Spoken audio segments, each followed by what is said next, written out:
Psalm 83 is a prayer for help when threatened by enemies.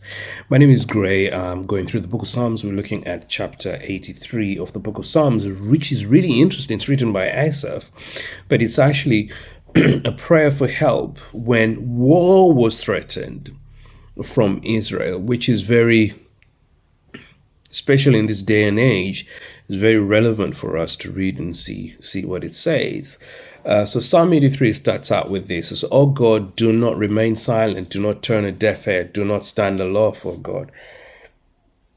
Now, the psalmist is crying out to God not to keep silent when all these threats of war is happening. And sometimes we always feel like when things are going wrong in our lives that God is silent. I am so grateful that we're living in an era where God is not silent. You see, God broke his silence when he brought in his son, Jesus Christ, and he gave us his word, the Bible. What I'm trying to say is that there's no point in our lives where God will be silent because he's already given us his word. If you don't read God's word, then you think that God is silent, but his word has already begun to be given to us. We just need to read it. So God is not silent.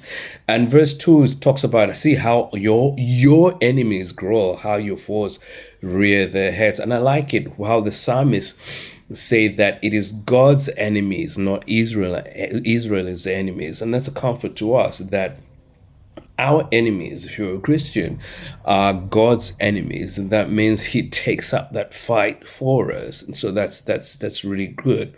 But here's a really big problem that they're having. It's verse 4 and verse 5. It says, "Come," they say, "let us destroy them as a nation, so that Israel's name is remembered no more." Now, if you're a historian or you're someone who's very attuned to world news, this sounds very familiar as a slogan for some countries where they've made up their mind that the whole purpose is to destroy the nation of Israel. So the threat is, back then they were threatened in as much as they are being threatened now. Verse 5 is even better. It says, "With one mind they plot together. They form an alliance against you."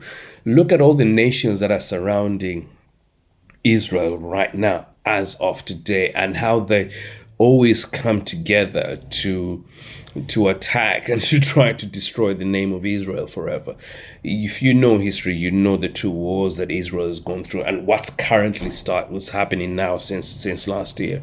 All of that is to try and destroy the nation of Israel.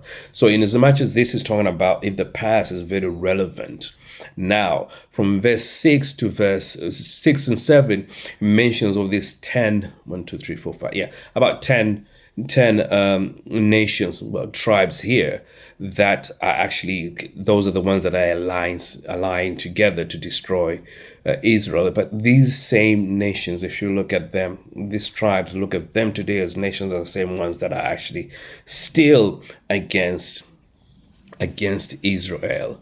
But verse 9 on to verse 13, the psalmist now starts crying out to God and reminding God what he's done in the past. He says, "Do to them as you did to Midian, as you do to Sisera and Jabin of the river Kishon, who perished in Endor and became like dung on the ground."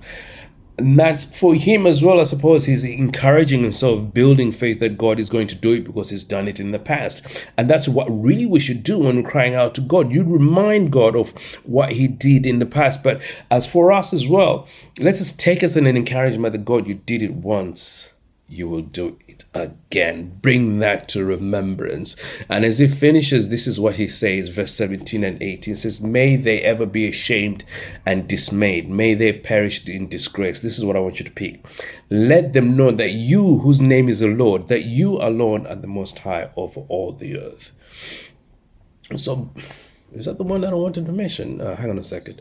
Yes, so that's the one. So he is saying that to God and saying that, let them know that you, whose name is alone, that you're alone and most high of all the earth. Let them know. So he's saying that our victory is not going to be on our heads to say we are the ones that's going to do it, but we want them to know that it is you. So he is uplifting God's sovereignty and saying that the victory that we'll have will be all that glory and honor will be unto you, because it will be you who has done it by intervening. So showing God's sovereignty by intervening in their situations. And that's as well. Let's not forget, when we go through stuff and then we come out shining at the end, that it is God's sovereignty, God's will and grace that He's taken us through that. And let us not get too cocky by thinking that we did it on our own, but acknowledge God that He has done it for us. So in as much as this psalm is one of the past, but we can see not only the relevance, but history is more or less repeating itself today. What can we learn from this? God's sovereignty, that He's also always there, and if we follow Him, our enemies become His enemies, and He will always fight on our behalf, because these nations have been there for so many years trying to destroy Israel, and yet Israel today still thrives. So that goes to show that it doesn't matter how many enemies have you, how many they surround you, God has still got you, and you'll still continue to thrive despite the threats in your life. God bless you.